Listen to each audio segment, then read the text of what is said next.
지금부터 제가 말씀드릴 내용에도 이 내용 중에는 손흥민 선수에 대한 내용이 있어요. 조금 최근에 아까 제가 서두에 말씀드렸지만 제가 한 인터뷰, 제가 박지성 위원님과 한 인터뷰를 영어로 써서 이 기사가 영어로 나오는 약간 특이한 케이스였죠. 그래서 장점이라고 하면 박 위원님의 말이 세계 팬들에게 다 전해질 수 있었다는 거, 한국 팬들만 보는 게 아니라. 그런데 이제 이게 영어로 나가다 보니까 문맥이 잘려서 도대체 저게 갑자기 저 얘기가 왜 나온 거야? 이런 부분들에 대해서 제가 말씀드릴게요. 자, 일단 이 인터뷰의 배경부터 말씀드리겠습니다. 이 인터뷰의 배경부터 말씀드리면 사실 이 인터뷰는 박수영 위원님과 제가 요번에 한 인터뷰는 9월부터 준비를 했던 인터뷰예요. 호날두가 맨유에 복귀를 한다는 소식을 듣고 나서부터. 왜냐면 여러분 다들 아실 거라고 생각해요. 실제로 보신 분도 있을 거고 보지는 못하신 분들도 계실 텐데 박지성 위원님은 호날두랑 같이 맨유에서 같이 뛴 동료예요. 맨유에서 호날두가 세계적인 스타로 세계 최고의 선수로 올라가는 그 과정을 같이 한 동료 선수예요. 꽤 많은 시간을, 많은 경기를 같이 한 선수입니다. 그래서 그것에 대한 박 위원님의 생각, 그 다음에 맨유에서 호날두가 맨유에 돌아오면서 어떤 맨유가 여러 가지 맨유에 대한 기대가 많이 생기고 있었던 상황에 대해서 박 위원님의 생각을 한번 세계 팬들에게 전달해보자. 한국 팬들에게만 하는 게 아니라 세계 팬들에게. 제 생각은 기자로서 박 위원님은 충분히 전 세계 팬들에게 존중받는 선수고 레전드고 그렇기 때문에 이게 의미가 있겠다 생각했고 그래서 여러분들 그 기사 보신 분들 계실 거예요. 솔샤르 경질에 대한 기사가 조금 타이밍이 조금 약간 애매했죠. 이 기사 하필이면 제가 사실은 그 기사가 영국에 나가자마자 그 다음날 경질이 됐어요. 그러니까 약간 이 타이밍이 아셨던 이유는 그런 것이다. 미리 준비했던 인터뷰가 좀 늦게 나오면서 그렇게 됐던 것이다 라고 하고 제가 오늘 여러분께 말씀드릴 그 인터뷰 당시의 질문과 발언들을 먼저 말씀드릴게요. 우선 퍼거슨 감독 발언에 대한 박수성 위원의 생각, 그다음에 호날두, 솔샤르, 맨유에 대한 주제들, 그 다음에 월드 베스트 11에 선정된 것, 제가 나중에 설명드릴게요 어떤 건지. 그 다음에 손흥민 선수가 박 위원님에 대해서 인터뷰를 할 때, 그러니까 국가대표팀 일정을 가지면서 인터뷰를 하면서 힘들 때 기댈 곳이 있어 좋다라는 발언에 대해서 박지성 위원의 답변을 말씀드리겠습니다. 그 다음에 아시아 혹은 한국 후배들 그 주제에 의해서 미래의 맨유에서 보고 싶은 한국 선수가 있다면이라는 질문을 제가 드렸고 그 질문에 대해서 박 위원의 답변을 말씀드리겠습니다. 이 부분이 지금 트위터 등에서 막 퍼지는 내용이거든요. 순서대로 보겠습니다. 여러분 이 영상 혹시 보셨나요? 이 영상 보신 분 있나요? 제가 어제 제 유튜브에도 올렸었고 했는데 아마 이미 보신 분도 있고 아직 못 보신 분도 계실 텐데 영상 말고 일단 여기서는 컷으로 보여드릴게요. 여러분 이 영상을 직접 보고 싶으신 분들은 제 유튜브에 올려놨으니까 번역본을 보실 수 있을 겁니다. 왼쪽에 있는 사람은 게리 네빌이죠. 네, 게리 네빌. 오른쪽에 있는 사람은 퍼거슨 감독입니다. 세계 최고의 명장, 축구 최고의 명장, 축구 역사 최고의 명장 중에 한 손에 꼽는 위대한 명장이죠. 두 사람이 인터뷰를 하면서 퍼거슨 감독이 이렇게 얘기를 해요. 웸블리에서 열린 바르셀로나와의 2011년 챔스 결승전 이때 퍼거슨 감독이 이렇게 얘기를 하는 거예요. 하프타임에 박지성이 메시를 막도록 전술을 바꿨어야 했다라고 퍼거슨 감독이 말을 했어요. 그래서 계속 그렇게 하지 않은 건 실수였다. 그러면서 이렇게 말을 합니다. 만약에 내가 박지성이 메시를 막도록 했다면 나는 우리가 바르셀로나를 이겼을 거라고 생각한다. really do. 난 정말 진심으로 그렇게 생각한다. 라고 퍼거슨 감독이 말을 하는 거예요. 이거는 뭐 제가 이거 올리고서 댓글도 보고 했는데 이거는 박지성 선수 좀 헷갈리지만 박지성 위원에 대한 그 특정 선수에 대한 인터뷰하는 게 아니었고 맨유에 대한 다양한 주제에 대해서 영국 시청자들 게리 네빌이 인터뷰를 한 거니까 한국 독자들 위해서 한 인터뷰도 아니고 이거는 뭐 누가 립서비스 이런 발언 제가 마지막에 한번 그거에 대해서 얘기할 텐데 그런 차원이 전혀 아니고 진심으로 퍼거슨 감독이 가장 아쉬웠던 순간에 대해서 얘기하면서 이렇게 얘기를 한 거예요. 자, 그래서 여러분 궁금하지 않습니까? 그렇게 되면 퍼거슨 감독이 저렇게 말을 하면 과연 그 말을 들은 박지성 위원 본인은 어떻게 생각할지. 그래서 박지성 위원에게 제가 그걸 물어봤습니다. 제가 이번에 인터뷰하면서 제가 처음 질문한 질문이 그거였어요. 제가 박 위원한테 처음을 질문한 첫 질문. 자, 그래서 그 답변입니다. 박 위원의 당시에 그 경기하기 전에 실제로 그렇게 할 수도 있다는 언질이 미리 있었다. 그러나 그렇게 하지는 않았다. 왜냐하면 바르셀로나에는 메시 말고도 많은 좋은 선수들이 있었기 때문이다. 이건 다들 아시죠? 그 당시에 바르셀로나는 메시 한 명만 막는다고 다 되는 팀은 아니었어요. 정말 막 사방팔방에 다 크랙들이 막 넘쳐나는 팀이었기 때문에. 여튼 그런데 해보지 않은 것이라 뭐라고 말하기는 어렵지만 감독님이 그렇게 이야기한다면 정말 그랬을 수도 있었겠다라고 생각한다. 이겼을 수도 있겠다라고 생각한다라고 말을 한 거예요. 이 부분이 골닷컴 제가 이제 영어로 기사가 나가고 막 그거를 다른 매체에서 퍼가면서 약간 좀 이상하게 번역이 됐어요. 이 한 부분이 좀 빠져 제가 나중에 기사 수정해달라고 수정이 됐는데 뭐 부정을 했다. 그러니까 박 위원이 퍼거슨 감독의 그 생각을 부정을 했다. 약간 이런 뉘앙스 죄송합니다. 이런 뉘앙스로 기사가 나오기도 했는데 그게 아니라 박 의원님은 아주 겸손한 이 다음에 이어질 말도 보면 아주 겸손한 그 특유의 말투가 있어요. 제가 영상을 보여드리지 못한 게 좀 아쉽지만 그 박 의원님 특유의 말투로 아주 겸손하겠지만 그래도 그랬을 수도 있겠다. 이겼을 수도 있겠다라고 말을 했습니다. 그리고 이렇게 얘기했어요. 내가 전담 마크했던 선수는 피렐로 한 명뿐이라 피렐로를 전담 마크했던 일화는 유명하죠. 여러분도 다 아실 거라고 생각해요. 다른 선수한테 그렇게 했다면 어떻게 됐을지 모르지만 당시 메시는 세계 최고의 선수 100% 막을 수 있었다는 이야기는 아니지만 과연 내가 진짜 그렇게 했다면 우리가 그렇게 했다면 얼마나 그렇게 했을지 가끔씩 생각을 해보곤 한다. 이렇게 말을 했습니다. 메시에 대한 주제에 대해서.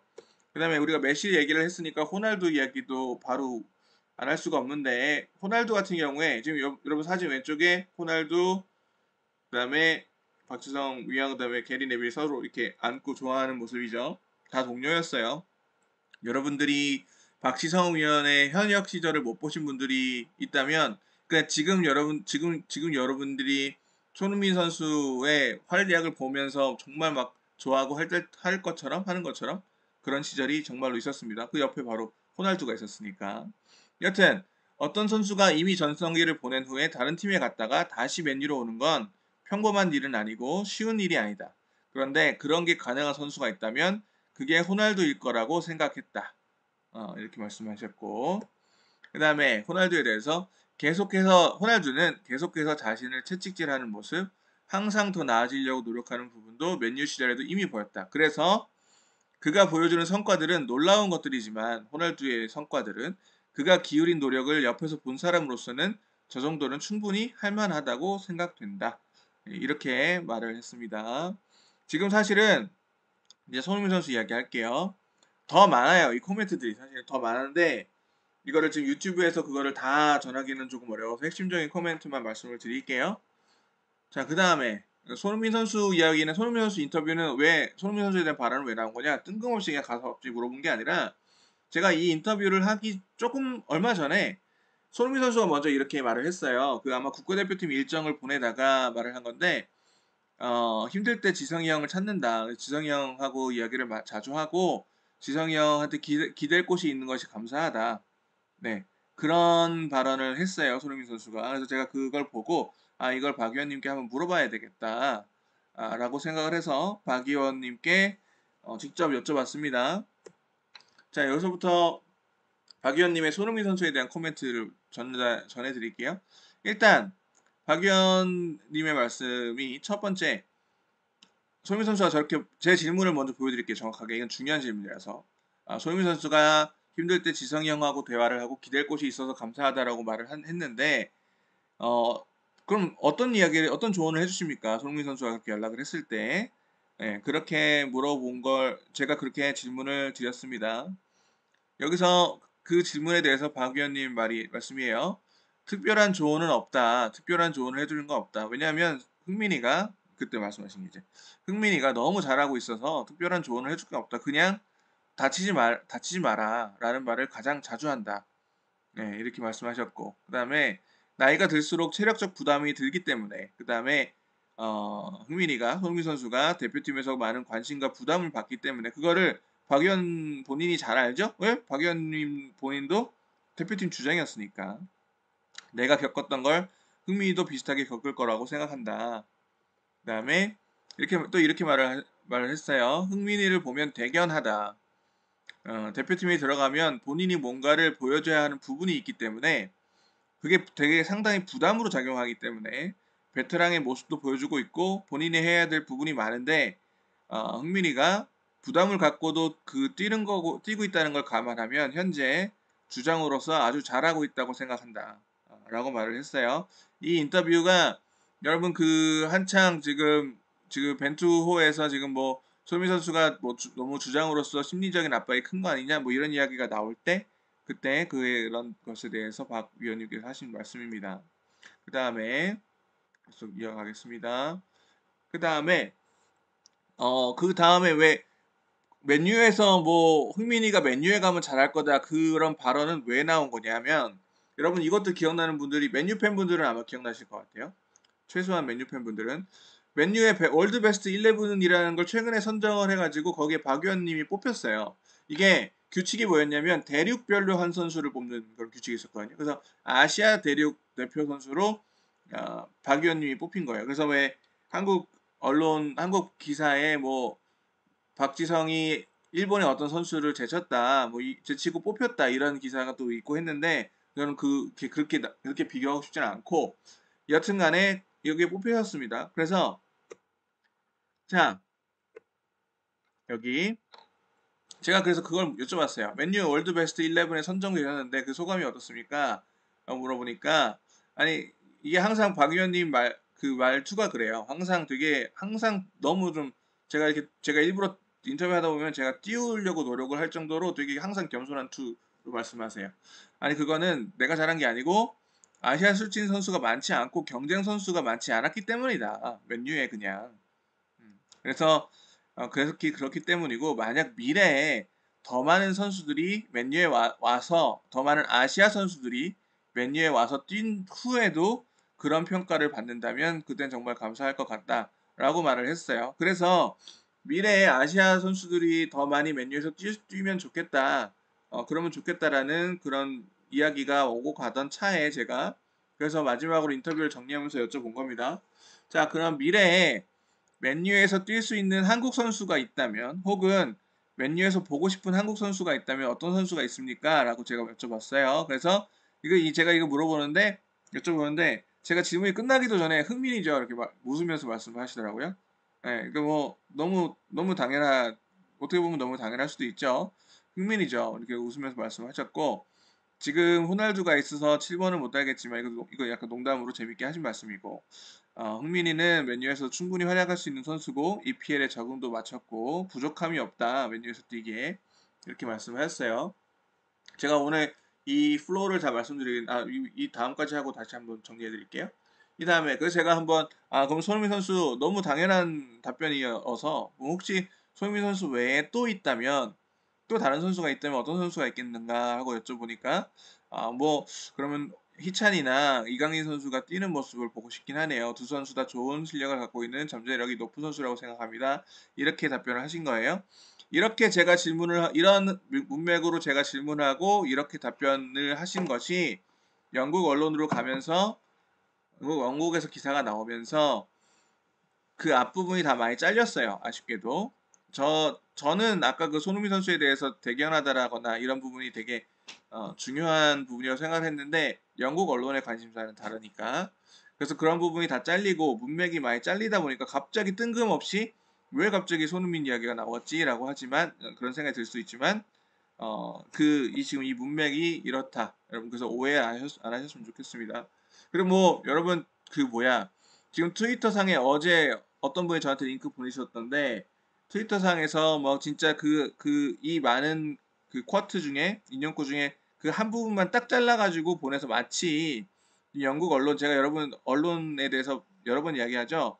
자극적인 보도하는 언론들, 마치 박지성 위원이 손흥민을 맨유에 이적하라고 한 것처럼 보도하고 막 트위터에서 그 부분만 잘라서 하는 그런 매체들이 있는데 사실이 아닙니다. 여러분 오늘 보셨으면 다들 이해하실 거라고 생각해요.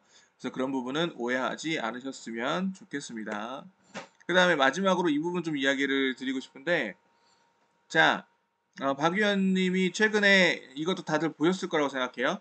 개고기송 그 응원가를 중단해달라고 전 세계 맨유 팬들한테 공개적으로 요청을 했었죠. 네, 공개적으로 요청을 했었죠. 자, 이 요청에 대해서도 제가 여쭤봤어요. 아무튼 지금 박 위원님이 공개 요청 후에는 현재까지는 그런 노래가 다시 안 들리고 있죠, 그죠? 경기장에서. 여튼 그런 것에 대해서 그 발언에 대해서 이해해준 팬들에게 감사하다. 그리고 더 빨리 해야 했었나 싶기도 하지만 지금까지 불릴 거라고는 생각도 하지 못했다. 네, 그 다음에 인종차별은 축구장뿐 아니라 사회에서 없어져야 할 부분이라고 생각하기 때문에 앞으로도 지금처럼 계속 그 노래가 안 나왔으면 좋겠다. 라고 박 의원님이 말씀을 하셨습니다. 그 다음에 여러분 제가 이 부분은 제가 박 의원님하고 제가 이번에 이번 여기까지 봐주신 분들께 한번 부탁을 드리고 싶은 부분은 이거는 제 의견이긴 하지만 한번 같이 생각을 해봤으면 좋겠어요. 이거 제가 잠시만요. 너무 오랜 이야기를 했더니 제가 방송이 익숙하지 않다 보니까 잠시만요. 다시 하겠습니다. 일단 제가 이번에 박 의원님하고 네 번째 단독 인터뷰를 했어요. 제가 항상 박 의원님하고 인터뷰를 할 때마다 되게 감사하고 영광스럽고 한데 여러분 제가 영국, 스페인에서 유럽에서 5년 동안 취재를 했거든요. 영국 현지에서. 그러면 여러분 박지성이라는 플레이어 레전드는 영국에서는 말할 것도 없고 전 세계적으로 존경을 받는 플레이어예요. 특히 제가 유럽에서 취재를 하다 보면은 일본, 중국 기자들을 상당히 많이 만나거든요. 그쪽 거기도 취재하는 기자들이 있으니까. 그럼 그 기자들하고 얘기를 하면 항상 박지성이라는 레전드가 있다는 것을 정말 부러워하고 그런 선수가 있다는 점에서 한국 축구 전체가 정말 큰 인정을 받습니다. 실제로 제가 한두 번 경험한 게 아니에요. 이건 반농담으로 얘기하자면 중국 같은 경우에는 진짜 몇십 조를 줘서라도 그런 레전드를 한 명 갖고 싶을 거예요. 진짜로. 그 정도로 존중을 받는 레전드예요. 전 세계적으로. 제가 이게 몇 번 제가 그냥 사적인 자리에서 얘기도 하고 했지만 여러분 제가 이 생각을 자주 하거든요. 이건 저의 의견입니다, 여러분. 이건 저의 의견이에요. 근데 제가 또 이제 박 의원님하고 네 번 단독 인터뷰를 한 사람으로서 이런 의견을 낼 수 있는 자격은 있다고 생각해요. 제가 여러분 박지성이라는 레전드를 가장 저평가하는 나라가 대한민국이에요. 정말 저는 이게 모순이라고 생각하거든요. 세계에서 이게 더 쉽게 말하면 세계에서 왜 우리 그냥 여러분 축구팬 여러분이 커뮤니티 같은 데에서 종종 그런 얘기 하는데 박지성을 무시하는 유일한 나라가 물론 모든 팬들이 아니라 일부 팬들이지만 박지성을 일부 팬들이 무시하는 유일한 나라가 대한민국이에요. 이거 정말 모순적인 거거든요. 정말 모순적인 정말 이건 좀 바뀌었으면 좋겠어요. 여러분 좀 그런 건 그만해 주셨으면 좋겠어요. 도대체 왜 전 세계가 존중하는 우리 레전드를 왜 우리가 무시합니까? 이게 정말 저는 이해하기가 힘들어요. 이 부분은. 그리고 이런 차원이 있어요. 사진을 좀 바꿀게요. 지루하니까. 자, 이게 지금 박지성 위원하고 손흥민 선수 두 사람이 찍은 얼마 안 되는 사진이 의외로 별로 없거든요. 근데 아무튼 얼마 안 되는 둘이 찍은 사진 출처는 스포츠 서울입니다. 출처를 제가 말씀드릴게요. 얼마 안 되는 사진인데 주로 그런 측면이 있는 것 같아요. 손흥민 선수가 더 낫냐, 박지성 선수가 더 낫냐, 누가 더 위대한 선수냐, 누가 더 위대한 선수냐라는 이야기를 하다 보면 손흥민 선수가 더 위대한 커리어를 가진 선수다라는 얘기를 하면서 반대급부로 박지성이 뭐가 위대해 이런 식으로 좀 비교를 하다 보니까 박지성이 무슨 손흥민이 훨씬 뛰어넘었지 이렇게 주장하시는 분들이 자주 보여요. 자주 보이는데 여러분 제가 이런 말씀을 드리고 싶어요. 손흥민 선수가 더 위대하고 더 뛰어나고 더 많은 업적을 만들어 가고 있고 한다고 치더라도 그렇다고 박지성 위원의 발자취나 박지성 위원이 맨유에서 남긴 그 업적들이 평화될 이유는 전혀 없어요. 없습니다. 둘 다 위대한 사람, 둘 다 위대한 플레이어고 레전드인 거예요. 제가 아까 잠깐 말씀드렸죠. 반농담이라고 하시지만 전 근거가 있는 거거든요. 여러분 중국 축구 생각해 보세요. 중국에서 이 두 선수 중에 한 명만 가질 수 있으면 몇십 조를라도 내고 싶을 거라면 거예요, 진짜로. 몇십 조, 몇백 조를 내고라도 이 둘 중에 한 명 사고 싶을 겁니다. 정말로. 예, 진짜 그렇게 부러워해요. 이 두 선수가 사람이 있다는 게. 그래서 여러분 그리고 뭐 저는 인종차별 노래에 대한 반응 이런 말씀도 하는데 반응이 늦었다라고 대응이 늦었다라고 생각하는 분들도 있을 수 있고 그건 여러분의 자유고 제가 그거에 대해서 말씀드릴 수는 없지만 늦었다고 하더라도 늦더라도 행동으로 옮길 수 있는 거 그다음에 이제 이미 10년이 지난 후에 행동으로 옮기는 거 쉽지 않거든요. 그런 부분들을 조금 여러분도 지지해 주시고 좋게 봐주셨으면 좋겠어요. 왜? 왜 그렇게 해야 되느냐? 우리 레전드니까. 우리 레전드지 않습니까? 우리? 남의 나라 선수가 아니라 다른 나라 선수도 아니고 다 우리나라 레전드인데 왜 우리가 지지해 주지 않으면 누가 지지해 줍니까? 이 말 여러분 제가 며칠 전에 오리기 클럽 감독이 오리기 그 골 넣은 다음에 울버햄튼 그 인터뷰하면서 그렇게 얘기했거든요. 오리기에 대해서 기자가 질문하니까 오리기는 엄청난 피니셔라고 아니 오리기에 대해서 리버풀 팬들이 몰라주면 누가 알아주냐 이렇게 얘기했거든요. 클럽 감독이 제가 그걸 보면서 아 정말 저 사람은 참 말주변이 좋아 정말 좋은 말이야라고 생각을 했는데 여튼간에 그거랑 같은 맥락으로 전 생각을 해요. 그거랑 같은 맥락으로 생각을 해요. 그래서 여러분 제가 이 인터뷰 전 공유를 마무리하면서 부탁을 좀 드리자면 앞으로는 그런 모습이 좀 줄어들었으면 좋겠다. 예. 우리 스스로의 레전드를 우리가 더 중요하게 여기고 지지해줄 필요가 있다라고 좀 생각을 하고 여튼 제가 박지성 위원하고 손흥민 선수 두 분을 다 취재할 수 있었던 게 되게 기자로서 영광으로 생각을 하고 앞으로도 계속 할 겁니다. 앞으로도 두 선수, 두 레전드에 대해서 취재하면서 여러분과 계속 공유할 수 있도록 하겠습니다. 자, 여러분, 여기까지 오늘 준비한 방송 여기까지고요. 네, 다음에 또 좋은 여러분과 공유할 수 있는 내용이 있으면 공유하고 같이 소통할 수 있도록 하겠습니다. 자, 여러분, 오늘 방송 여기까지 하겠습니다. 모두 감사합니다.